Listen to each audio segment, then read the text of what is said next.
Check. 1, 2, 3. The D. Brief. This is the D Brief. Go. Your guide to Detroit. Your guide to Detroit's arts and entertainment scene. This is the D Brief. Hey there, this is Detroit's podcast for concerts, comedy, plays, food, drink, and more. Today is Wednesday, December 5th, 2018, and I am your co-host. My name is Seth Ressler. I'm the new guy here in Detroit.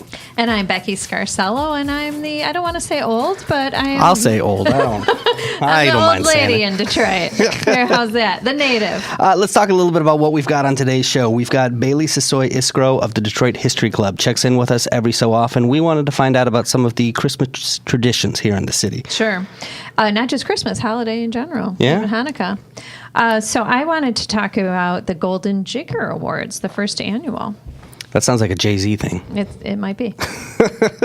Also, I'm a big fan of the television show The Good Place, which stars Kristen Bell, who's from right here in Huntington Woods. Turns out that there is a way that you can go visit the set, and all the proceeds will go to help a Detroit charity. I'll tell you all the details about that. Like the sound of that. So tomorrow, Thursday, we're going to have our more in-depth interview with Joel Fragomeni of Mark Ridley's Comedy Castle. He's a teacher there. Yeah, I know. I took the course, the Advanced Stand-Up Comedy course. He's very, very good. Let's introduce our guest co-host for today's episode, Dan Merritt, who is the co-owner of Green Brain Comics in Dearborn, co-owns it with his wife, Katie, which is voted best comic store by the Metro Times 9 times. And by Our Detroit 2 times. That's pretty impressive. Welcome. Thank you for inviting me. It's a pleasure being here. It's fun.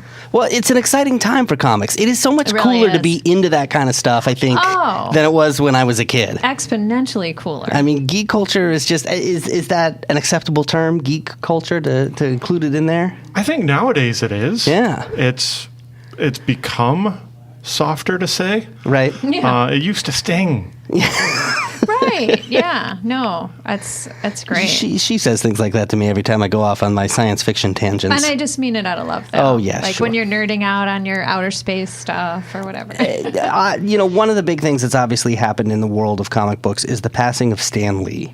Can you talk a little bit about, what he meant for you as a comic book shop owner? Mm-hmm.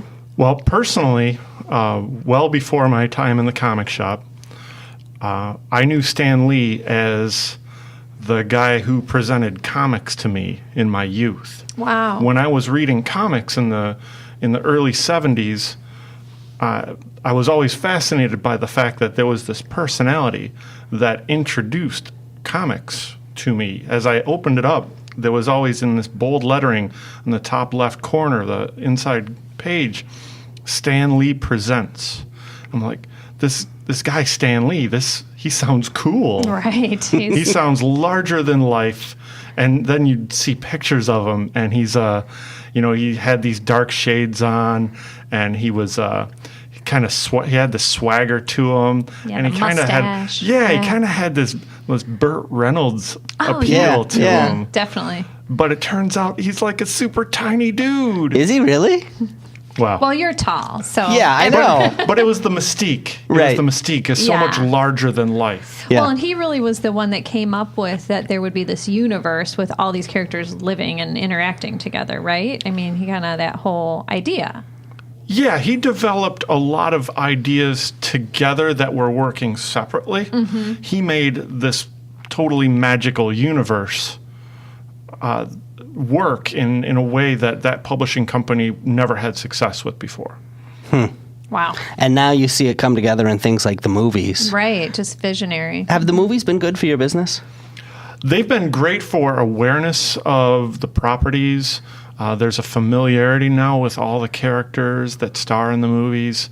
And in a way, a familiarity that I assumed was there. Right. Like when the first Iron Man movie came out, I was kind of shocked to realize that Iron Man was not a known property. I'm like, Iron Man, I grew up with Iron Man. He had an animated cartoon, really poorly animated cartoon, but it was there. How is it that America doesn't know Iron Man? Well, now they do. Yeah. These movies have really introduced this entire cast of characters to popular culture, and it's fascinating. I love it. Well, what I want to know is whether they're going to connect all the different Stan Lee cameos that have been in all the different Marvel movies, because there's a theory that they're going to, right? There's an interesting theory behind that, and it focuses around this character that's been around in the Marvel universe for a long time, kind of a cosmic character called the Watcher, who normally is just hanging out on the moon, just a silent guy, super tall. Is it you? What? Bald, not me. Okay. But would appear on Earth or around in stories when something of cosmic importance would be happening. Huh. And people would try and interact with him, but he was silent. He couldn't interact. He could only watch. Wow.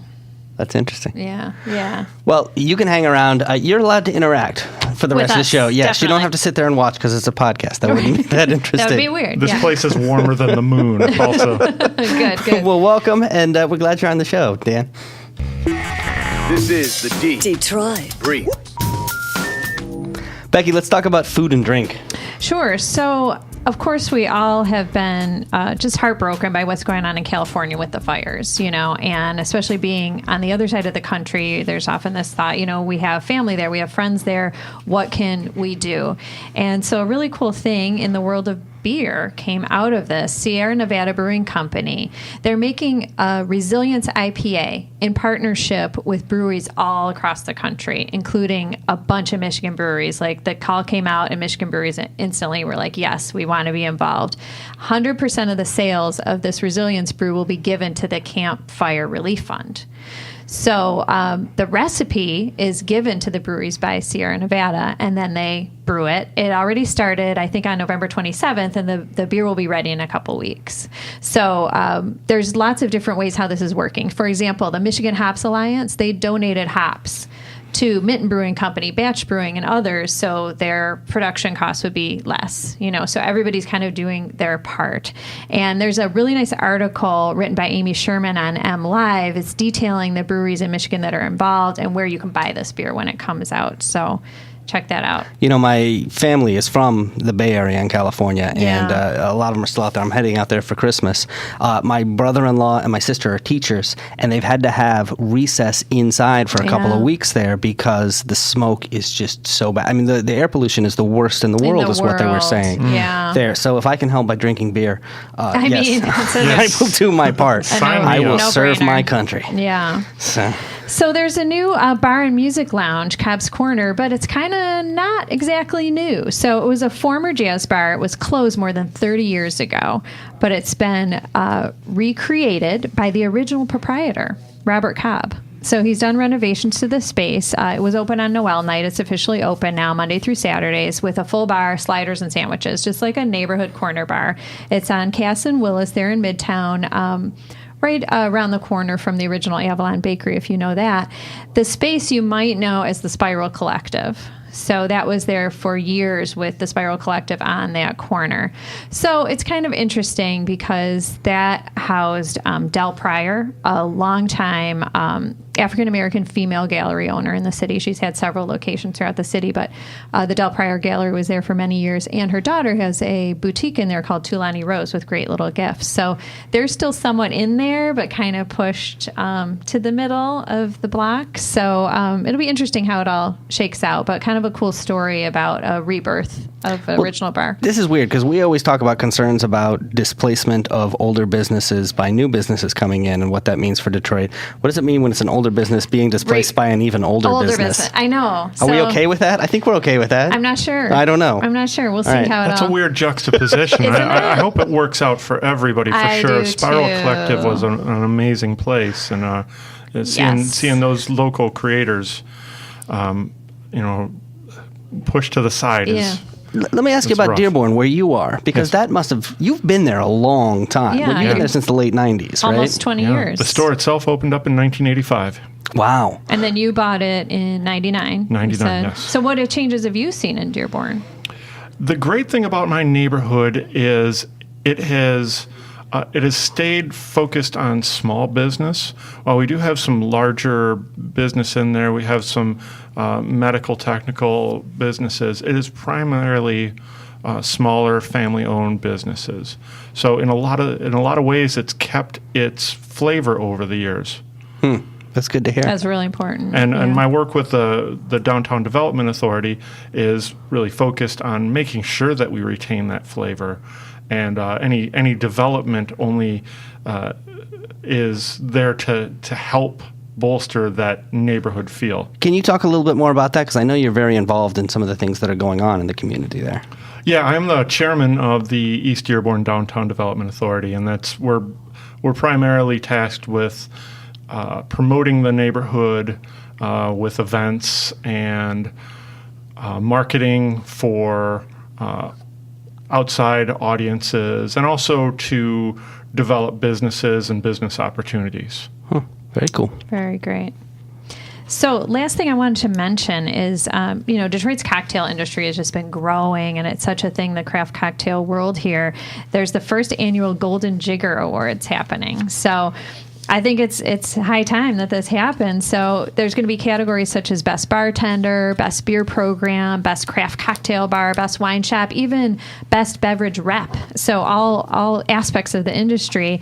And a panel of local experts voted. They're also gathering votes from the general cocktail living public. It actually closed yesterday, but the winners will be announced this weekend, December 9th at 6 p.m. at the Willis Show Bar in Midtown. And you can go for $25 and even sample some sponsored cocktails and have snacks. I'm a big fan of mixology. So me too. I find it fascinating, the way they do different flavors and unique ingredients. And we should point out, not all bartenders are mixologists. Of course. I mean, there's a lot of bartenders that are like, okay, here's your rum and Coke. Right, your screwdriver. Yeah. Let me push the buttons on the gun. No, we're talking. But to watch a bartender that knows what they're doing is actually quite fascinating. Very fascinating, and I love trying the different things. And, they'll light the stick of rosemary on fire, or you'll have the ones that have the glass on top to trap the smoke and things like that. It's really an art form. So it's kind of cool that we have a way to recognize the people that excel in it. The D3.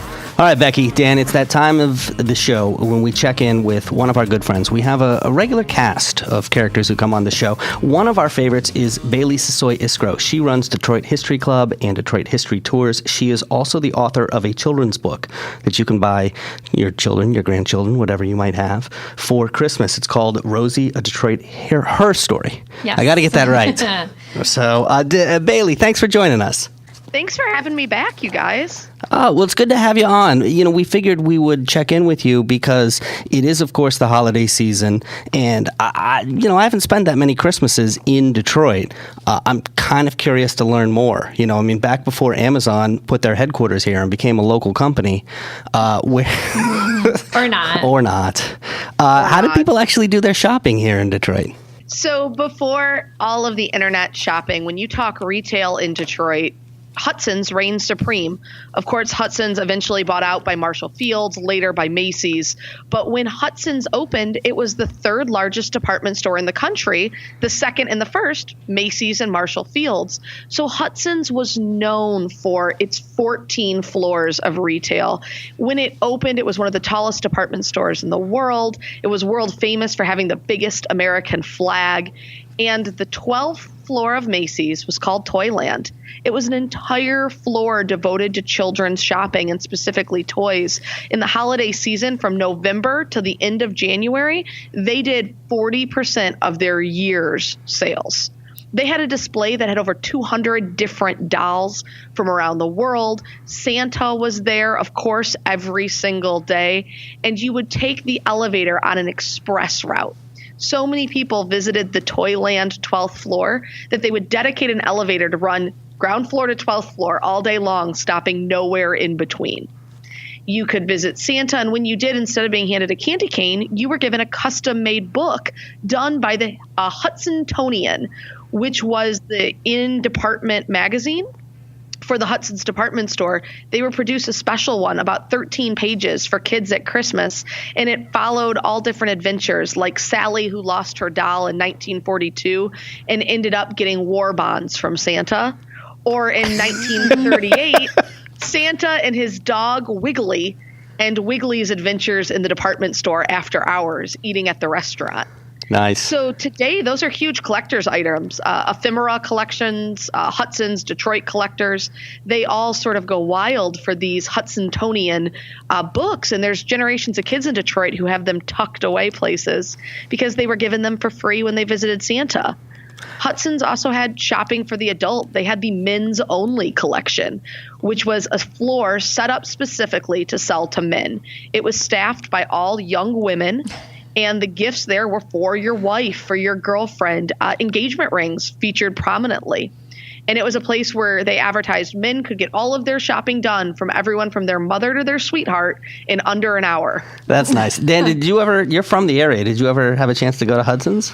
I did, but it was before I could really have a young. strong memory of it. Yeah. It was at a point where my mother had an opportunity to go down once a year, and I was maybe like 3 or 4. I always got the sense that it was an event, like you dressed up for it and it was an outing. Yes, you see pictures with the ladies in their hats and gloves and the men's with their scarves and hats. And it was. I don't even own a scarf. I don't think I'd be allowed in. So. You had to look good, though, because you never know who you'd run into at Hudson's. Correct. Like Right. my grandma says, the minute a bride told her fiance, yes, she'd marry him, she went to Hudson's and filled out her registry. Sure. It was a big deal and it was important, and you would lunch there. They had 4 separate restaurants. So you could do counter service or you could go eat in the fancy Hudson's restaurant with your Maurice salad and cheddar cheese. I was going to say the Maurice salad is still famous and on many Detroit restaurant menus. Hey Bailey, I'm wondering, do you know if there was a Sanders in the Hudson's building? There wasn't a Sanders delicatessen, but they certainly became famous for serving the Sanders hot fudge cream puff. Yeah. They also had deals with Sanders chocolate.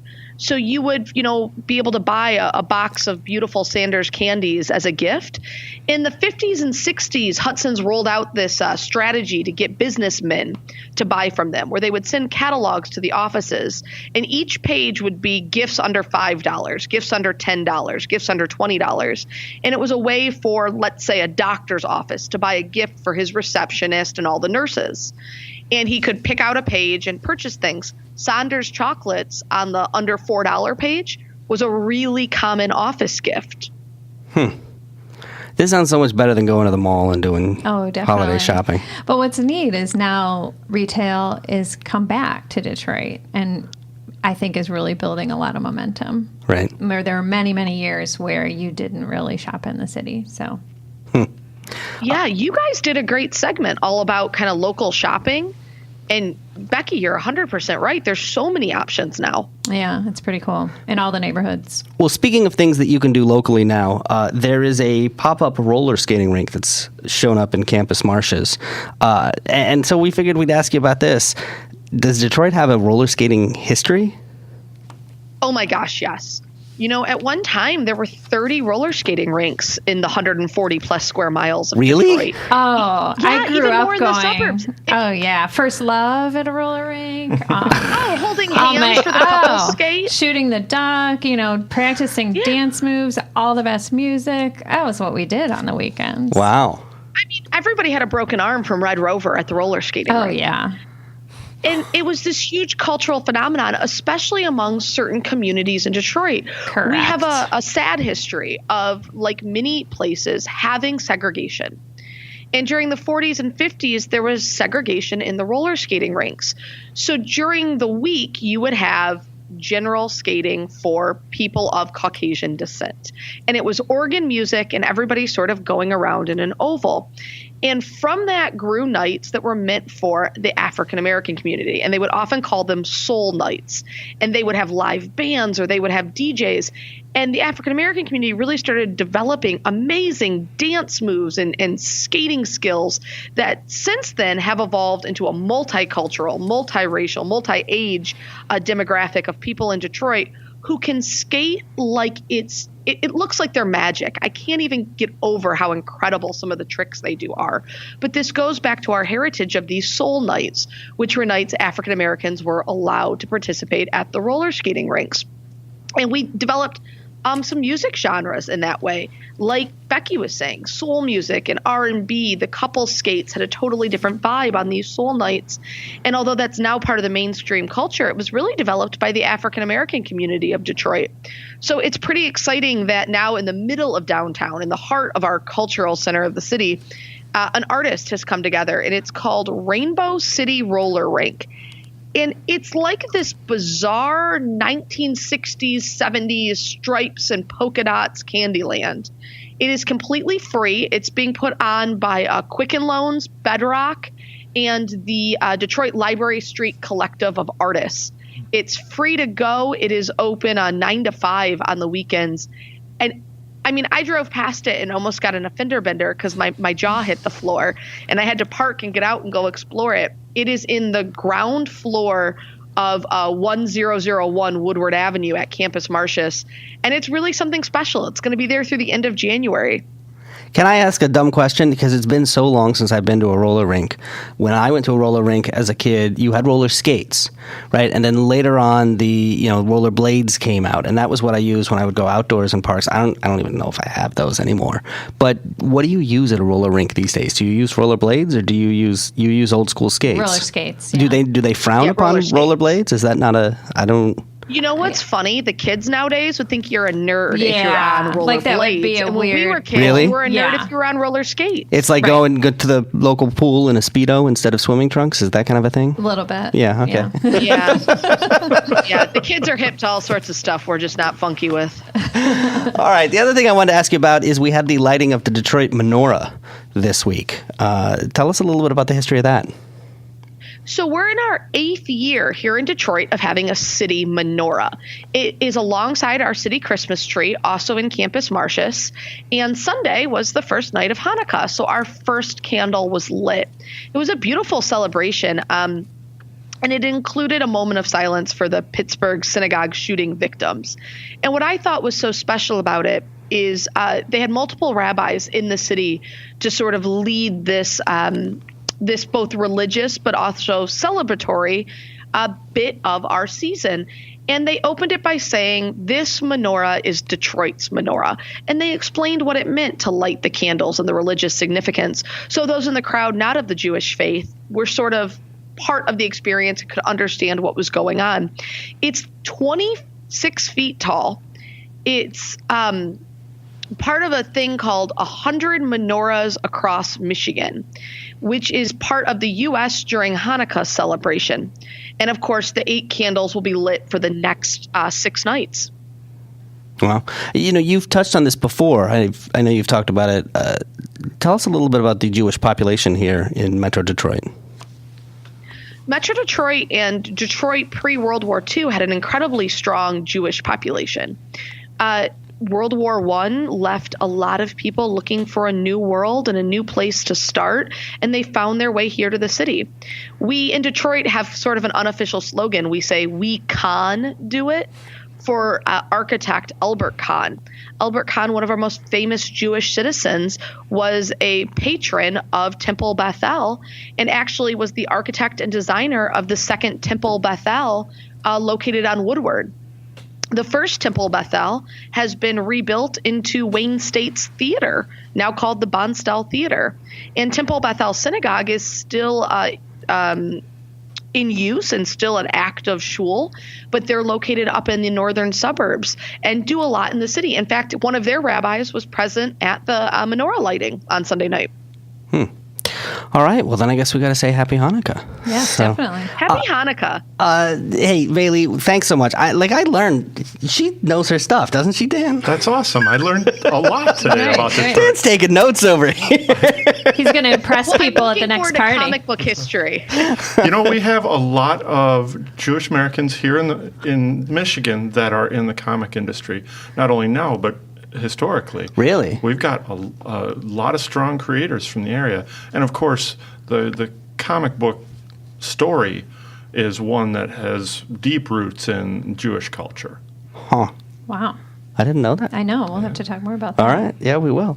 Hey, Bailey, people can, if they want to get some gift certificates for some Detroit history tours to give to people this holiday season, they can get them over at DetroitHistoryTours.com. Plus, you've got your book, Rosie, A Detroit Her Story. It's a children's book. Everybody should check it out. I was at Noel Night over the weekend, and I saw a huge poster, which is the cover of your book, there in Midtown. So that was very exciting. Put that on our Instagram. Yeah. Aw, thank you. I would love that. Well, thank you so much for checking in. Thank you. And you guys, very happy holidays to you. Keep up with us. The D. Download our mobile app. The D3. All right, here's something that I thought was cool. Okay. You know I'm a big fan. I've talked about it before. This television show on NBC called The Good Place.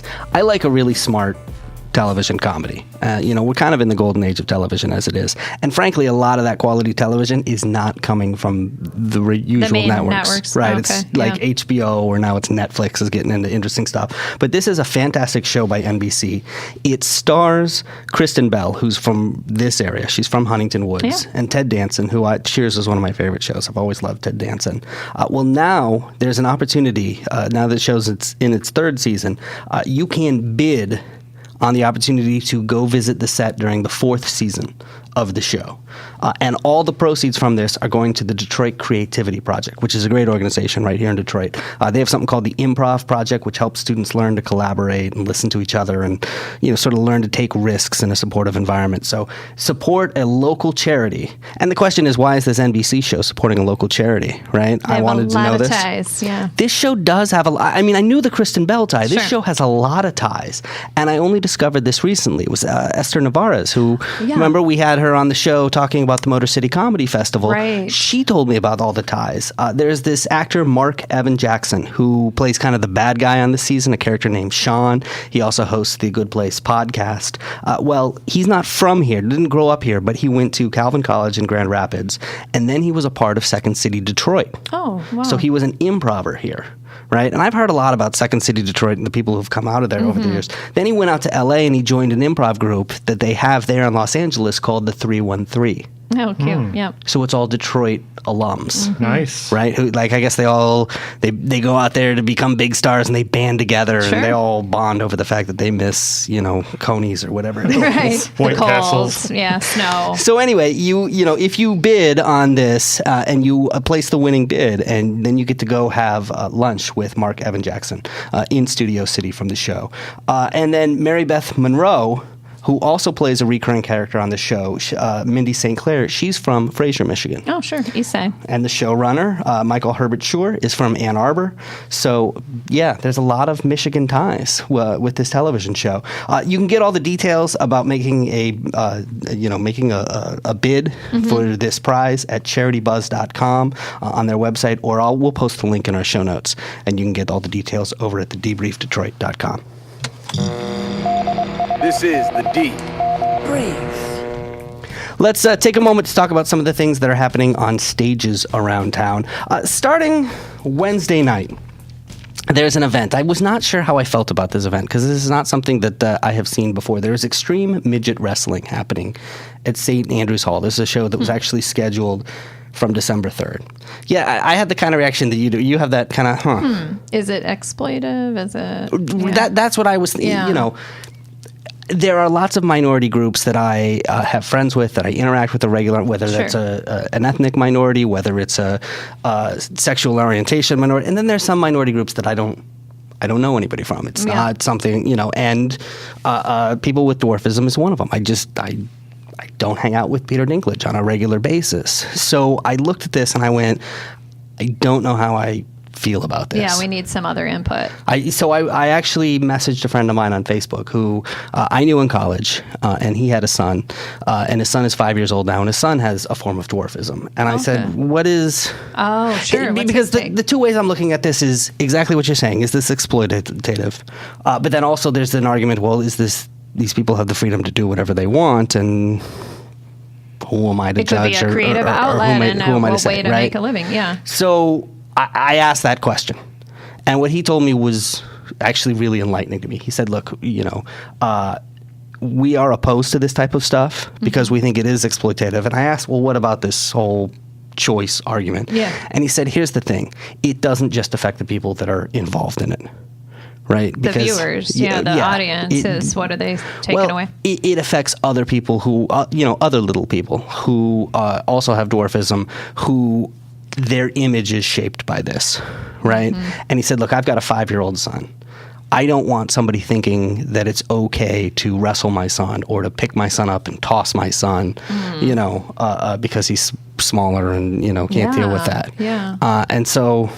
Yeah, so don't go to this event is what I'm saying. I love St. Andrew's Hall, but but I learned a lot by asking questions because I really had no idea. If you don't mind, I'd just like to say in this particular venue or medium, it does seem like it's maybe empowering. Well, that's what I asked. That's what I wondered too. That's what I wondered. And what they said is no, it's exploitative, and because the effects are affecting other people. Because I thought that too. I mean, I was kind of like a sport that people can participate in. Yeah. Jeff Horst is a comedian that we've had on the show before, and he said something. He said he talks about white people using the N-word. And he goes, somebody always asks, why can't white people use the N-word? And his answer is, I don't know, black people asked us not to. Yes. I kind of feel that way about every other group. If they say don't, then okay. Yeah. Fair enough. Yeah, that's true. Thursday the 6th, the Hip Hop Nutcracker is going to be at the Masonic Temple. Also Thursday the 6th, The Moth, the storytelling event that is happening at Marble Bar. The theme is Instincts. That is the last one for the year except the Grand Slam, which is going down on the 19th. Mm-hmm. Tickets for that are sold out. Oh, yeah, I missed my chance. Yeah, you can't get them. On the 8th, that is Saturday, you have the All-Star Comedy Festival coming to Fox Theater. Lavelle Crawford, Earthquake, Nephew Tommy, who's the co-host of the Steve Harvey Morning Show on the radio there. John Pops, Witherspoon, Rodman, and Dominique all going to be performing. That's going to be a big show. But speaking of big shows, next Tuesday, the 11th, the best-selling author, Michelle Obama, is going to be at the Little Caesars Arena. You realize that she now has the best-selling book of 2018 after it's only been out for like 2 months. It's already sold over 2 million copies. Wow. Yeah, I mean, and she's going around doing the speaking tour, and she's talking pretty straight from what I'm hearing, Yes, I've heard the same. She was swearing about Sheryl Sandberg today and all kinds of stuff. So she got the arena? Yeah. Yeah. Wow. She's doing it all over the country. Yeah. I mean, and tickets went, they started at $29, but they went way up into the thousands. That's pretty good to be able to play the arena. Yeah. So people miss her. Yes, they do. Look, here's what's opening in theaters. You've got Vanya and Sonia and Masha and Spike at the Studio Theater at the Hillberry. That's the 2013 Tony Award winner for Best Play. And then closing theaters, it's your last chance to see Cry It Out at the Detroit Public Theater. Mark Ridley's Comedy Castle has Ross Bennett, and the Punchline in Southfield has Bald Head Phillips. This is the Deep Brief. Want more? Your guide to Detroit's arts and entertainment scene. Go to thedebriefdetroit.com. All right, Becky, any stories catch your eye this week? Yeah, there's a new nonprofit in town. It's called Free Bikes for Kids Detroit, and they had a goal this year of collecting 1,000 bikes that they could then turn around, fix up, refurbish, and give away to kids in town that can't afford their own bikes. And they have collected to date 1,129 bikes. So they easily exceeded their goal because so many people got right involved and wanted to help out. So including the Fiat Chrysler automobile engineers were all over this project to help fix the bikes. Cali Protectives, which is a California company, donated 650 helmets, and another 350 were donated by Henry Ford Health System.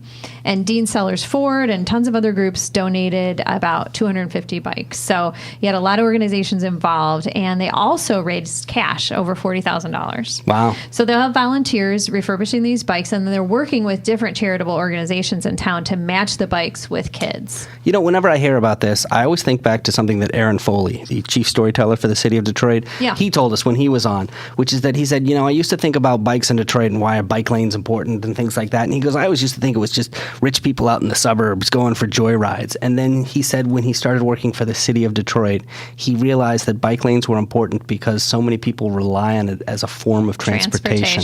Yep. Getting getting to work. And so things like this are just It's crucial. really important. Yeah, and it's just, also a way to stay healthy, get out, be able to enjoy being outside and get from place to place. And I think it's important, too, the aspect of working with organizations that already know the neighborhoods and know the kids, because there is an issue of, where can you safely store them? And yes, you should wear a helmet, and, where can you safely ride? So I think that's all going to be part of it, not just dropping off bikes on random porches, And all the bikes will include a helmet, and they'll be delivered to kids by mid-December, just in time for the holidays. Oh, that's very cool. Yeah. You a bike rider? I am. I love my bike. Nice. Yeah, it's a sense of freedom, and I was separated from my bike for a little while, but now You guys it's are come back to together? me. reunited. It's when you get back on it, it's like riding a bike. Yeah. Wah, wah. Wow. This is the D. Detroit. This is the D3. There it is, another show. Love it. All right, Dan. Thank you so much for joining us for this. I know, you have good stories and stuff. yeah. Thank you. Super interesting. This was fun. Look, just a reminder that if you want links to all the things that we talk about in this episode, the best thing you can do is go to our website, thedebriefdetroit.com, and sign up for the email list. We will email you links to everything we talk about, because we talk about a lot in this show. A lot, and you don't want to have to write them all down. You can also just text Detroit from your phone to the number 444-999 and sign up that way. All right, Dan, you got one last thing to do before we get out of here. Are you ready for this? Okay, let's do this. It's a bit of a game. Here's the way this works. We're going to ask you for some rapid-fire recommendations. Just tell us the first thing that comes to your mind. I'm ready. Where is your favorite place to go for late-night food? Wow, I don't eat after 6 p.m. What do you turn into a gremlin? Yeah. No, look how healthy he is. You do look pretty healthy. Yeah. Maybe I you. should try that. All right. How about your favorite moment in Detroit history? Ooh, favorite moment in Detroit history. The last performance of Guar with original lead singer Odorous Urungus at Harpo's. Wow. That is awesome how you just came up with that. Now, why? Well, this was his last performance before he passed away a few years ago. And it was one of those moments where I was just like passing from my late 40s into my 50s and thinking, I could die here easily. It's very life-affirming. Oh, my gosh. Wow. Do you have a favorite Detroit dive bar? Wow, I like the Bronx. Oh, okay. Midtown. Yeah. Yeah. Good choice. How about, okay, so you own the store with your wife, Katie, and so I'm sure you're there a lot and working a lot. But if you have a chance to have a night out together, where's your favorite place for a romantic date? Oh, romantic date. We went to this nice whiskey bar down in Eastern Market area a few months ago for our anniversary. I can't remember the name of it. Detroit Distillery? Yeah, that sounds right. Detroit Distillery, yeah. Very nice. Very good lighting It is and romantic. and nice drinks. All right, you grew up in the area. Yes. Over the years, is there a favorite local radio DJ that you had? Wow. I grew up with Doug Podell. Oh, yeah. That's the name I remember. All right. And I remember him introing a lot of the bands that played around the time when I was going to see shows like at Pine Knob, and Doug Podell. That's the name I remember. Nice. What's some insider sort of trivia facts about the whole comic book scene in Detroit that you think people should know about? There is a rich history of comic creators getting huge properties out there, huge recognitions, and people don't even know their name that are from Michigan. Like Jim Starlin. Jim Starlin wrote Infinity Gauntlet. Oh. Really? Yeah. This is the one that the current movie is based on, right? With Yes. Thanos and the Yeah. whole thing. Yes. And he's from here. Oh. He's from the area, yes. Wow. I didn't know that. Oh, that's very cool. Any other names we should know? There's Dan Mishkin. Dan Mishkin is from the central Michigan area. He's a fantastic writer. He wrote Wonder Woman for a little while. He created a character called Amethyst. He's a huge influence to today's writers, and Michigan native. I love hearing about talent from Michigan or the Detroit area that I didn't know was here. Right. That was awesome. Well, look, Dan Merritt from Green Brain Comics in Dearborn, thank you so much for stopping by the show. You were absolutely fantastic. Oh, yeah. I have such a new appreciation for comics and what you're doing and what a great place your store is. You were saying you have board games and it's kind of something for everybody. It's very friendly and accessible, and I think a great place for gifts. We should include it in our local gift guide. Yeah, and people should go check out the website, too, because you've got all kinds of events listed there as well. So. Yes, greenbraincomics.com. All right. Well, thank you, Dan. Thank you for joining us. Also, thank you to Bailey Sissoy Iskro of Detroit History Tours. That's it for today. Until tomorrow, Detroit's moving. Keep up. The D Brief. Your guide to Detroit's arts and entertainment scene.